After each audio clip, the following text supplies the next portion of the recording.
नमस्ते।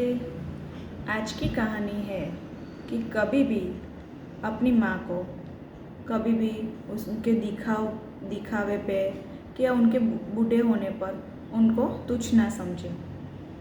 एक औरत थी, उसका एक लड़का था, बहू थे और पोते पोती थे। लेकिन उस औरत की एक आँख नहीं थी और कमर थोड़ी झुकी हुई थी। तो उसकी बहू और पोते पोती उनको अनदेखा करते थे, हर बात पे उनसे चिढ़ते थे।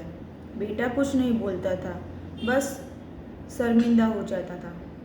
लेकिन समाज में उसकी अच्छी पोजीशन थी, तो समाज में स्तर बनाने के लिए चुप रहता था कि घर में झगड़ा ना हो, और माँ भी घर में बवाल ना हो, इसलिए सब कुछ सहन करती थी।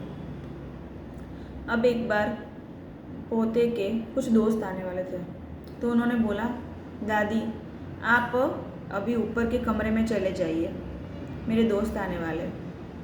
दादी ने बोला, मैं दूर ही तो बैठी हूँ। तो वो एकदम गुस्से होके बोला कि आप मेरी बात क्यों नहीं सुनते, आप ऊपर के कमरे में चले जाइए, मेरे सारे दोस्त आने वाले, तो उनको मैं क्या जवाब दूंगा।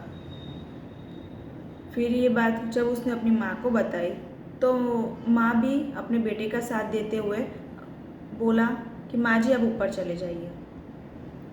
उनके शरीर में ताकत नहीं थी, फिर भी जैसे तैसे सीढ़ी चढ़ के ऊपर के कमरे में गए। बेटा ये सब देख रहा था, सुन रहा था, लेकिन उसने कुछ नहीं बोला। धीरे धीरे बीवी को लगा कि उनको गांव भेज देना चाहिए। वो अपने पति से बात कर रही थी, लेकिन उनकी सास ने अपने बहू की बेटे की बातें सुन ली, तो उसने खुद ही ने कह दिया कि बेटा मुझे गांव जाना है, मुझे कुछ दिन वहाँ रहना है। तो बहू तो तुरंत ही राजी हो गई, क्योंकि उसे वही चाहिए था। उसने कहा, हाँ हाँ वहाँ सबसे मिलेंगे तो अच्छा रहेगा। बेटे ने कहा, वहाँ कौन है? और बहू ने कहा, हम सब सगवड़ कर देंगे वहाँ पर। अब माँ चली गई गांव में। अब एक दिन विदेश से वो बेटे के चाचा आने वाले थे, सब उनकी तैयारी में लगे हुए थे। जब चाचा आए तो सबसे पहले उन्होंने पूछा कि भाभी कहाँ है। तो बहू ने बोला उनका गांव मन नहीं लग रहा था, इसलिए वो गांव चले गए।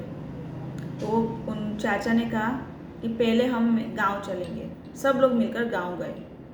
और गांव में देखा तो वो बूढ़ी औरत की तबीयत खराब थी, वो अकेले बुखार में कांप रही थी।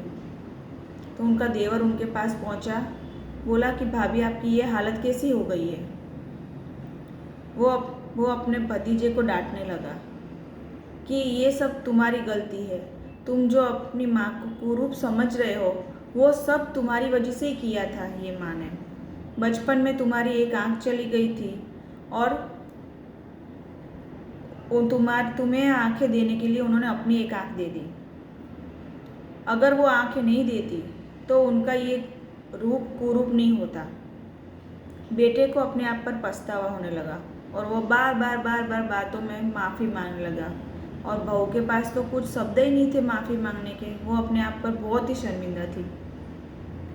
अब वो औरत ने सब बातें समझ के दोनों को माफ़ कर दिया, और फिर खुशी खुशी रहने लगी। लेकिन इस कहानी से हमें ये सीख मिलती है कि कभी भी अपने माँ बाप को तुच्छ ना समझे या उनके बुढ़ापे को अनदेखा ना करें।